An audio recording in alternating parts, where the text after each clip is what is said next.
¿Qué tal? ¿Cómo están? Buenas noches. Un placer saludarles. Soy Fernando del Rincón. Bienvenido a Conclusiones. Esta noche vamos a estar hablando precisamente del Perú. Segunda vuelta. El Perú es presidente o presidenta. Ahí están. Dos opciones. Dos opciones además en los extremos.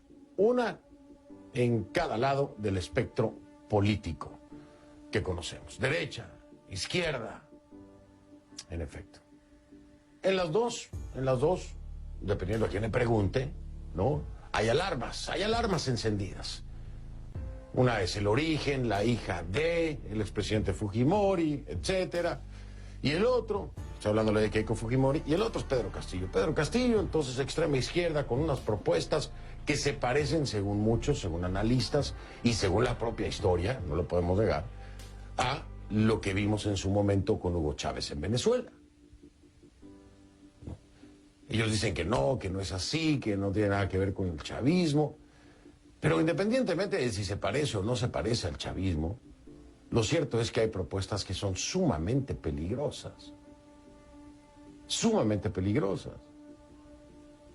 Que no tienen nada que ver, y se lo digo así, que no tienen nada que ver con que sea derecha o con que sea izquierda. No. Tienen que ver con un plan de gobierno. Un plan de gobierno que se mete con temas de libertades escabrosos, preocupantes, que hoy los peruanos deben estar muy atentos a la propuesta. Finalmente escogerán a quien quieran. Atentos a la propuesta de Pedro Castillo, por supuesto, y a la de Keiko Fujimori también. Pero ¿hacia dónde va a ir Perú? ¿Y hacia dónde podría ir? Yo le digo una cosa, ¿no? Con la experiencia de 30 años de trabajar en esto, de ya no sé cuántas coberturas electorales he hecho en mi carrera. Las propuestas que están plasmadas en el plan de gobierno del señor Castillo son muy peligrosas. Si las va a ejecutar o no las va a ejecutar, esa es otra historia.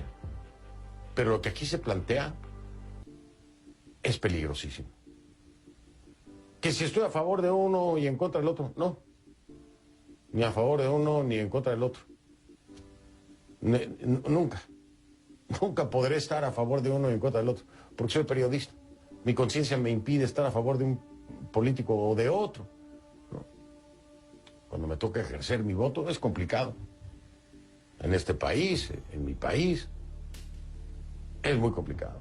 Porque normalmente, y se lo digo con todo respeto, ¿no?, para todos los políticos, normalmente no me gusta ninguno. Normalmente.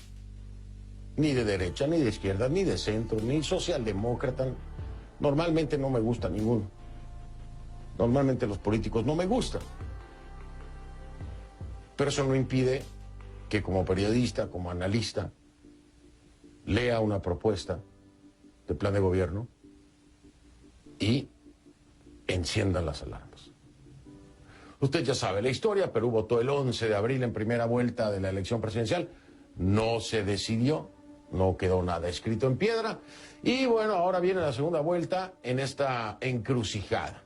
Son dos extremos, extrema izquierda, que es lo que representa Pedro Castillo, de Perú Libre, que no lo esconde, que así lo han definido, que lo han cantado claro y de frente, o extrema derecha, con Keiko Fujimori, de Fuerza Popular, que tampoco es que lo esconda, ¿eh? Ahora, Perú es el que va a decidir, como se lo dijo. Ustedes, los peruanos, son los que van a decidir. Ahora, ¿qué dice Carlos Alberto Montaner?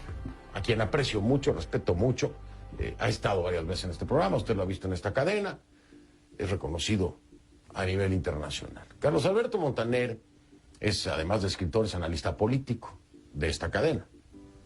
Él dice que el 6 de junio sabremos si los peruanos se suicidarán en masa.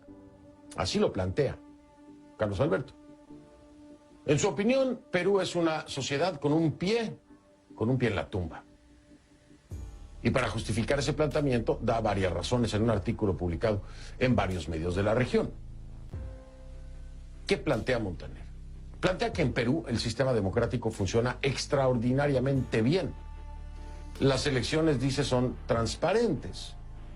Pero basta solo un voto extra en el platillo de Castillo para que gane las elecciones y, en su opinión, precipite al país en el desastre mayor. ¿A qué se refiere Montaner? Se refiere a casos como el de Venezuela. Es inevitable compararlo. Lo hago yo, lo hace Montaner y lo hace mucha gente si le preguntan. Muchos temen que Castillo lleve a Perú por ese camino. ¿Pero por qué por ese camino? Ahí está. Ahí están. En su propuesta de plan de gobierno, ahí están los elementos de lo que pasó en Venezuela.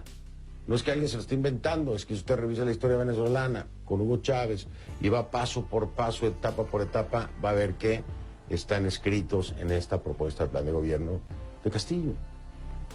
Ahora, en la opinión de Montaner, el peruano pobre, que es la mayoría, no cree o no le importa lo que sucede en Cuba o en Venezuela, o no lo conoce.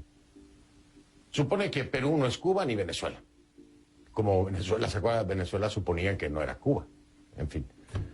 Por lo tanto, dice Montaner, lo que ocurrió en esos desdichados países no les va a suceder a ellos. Eso es lo que piensa, ¿no? En el imaginario, en el colectivo peruano. Mientras tanto, el actual presidente, Francisco Sagasti, pidió a los peruanos ir a votar el 6 de junio.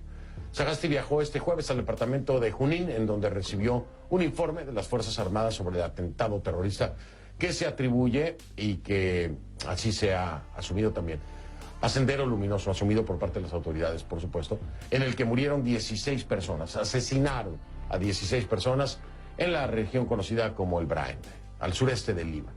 En la escena del crimen se hallaron panfletos en los que se llama a boicotear las elecciones y puntualmente llaman traidor a quien vote por la candidata Keiko Fujimori. Sin embargo, Guillermo Bermejo, que es congresista, Guillermo Bermejo, congresista electo por Perú Libre, está enfrentando un juicio. En ese juicio, la Fiscalía lo acusa justamente de ser integrante de Sendero Luminoso. Así que, tal vez Castillo no esté mintiendo. Tal vez él no tenga directo con Sendero Luminoso. Pero el partido ya es otra historia. Ahí está la prueba, ahí está Guillermo Bermejo, ahí está la acusación de la Fiscalía de ser integrante, no un vínculo, no, integrante de Sendero Luminoso. No solo hay controversia en torno a los aliados de Castillo, su programa también es polémico, además ha ido cambiando durante la campaña, cambiando. Entonces, ¿dónde queda la seriedad? Lo que proponen lo van cambiando. ¿Pero qué no era el plan de gobierno? ¿No estaba ya hecho? Además, ¿quién lo hizo? ¿Quién es el líder del partido? ¿Qué pasa con ese líder? ¿Cómo es que llega Dina Boluarte a ser la candidata a la primera vicepresidencia?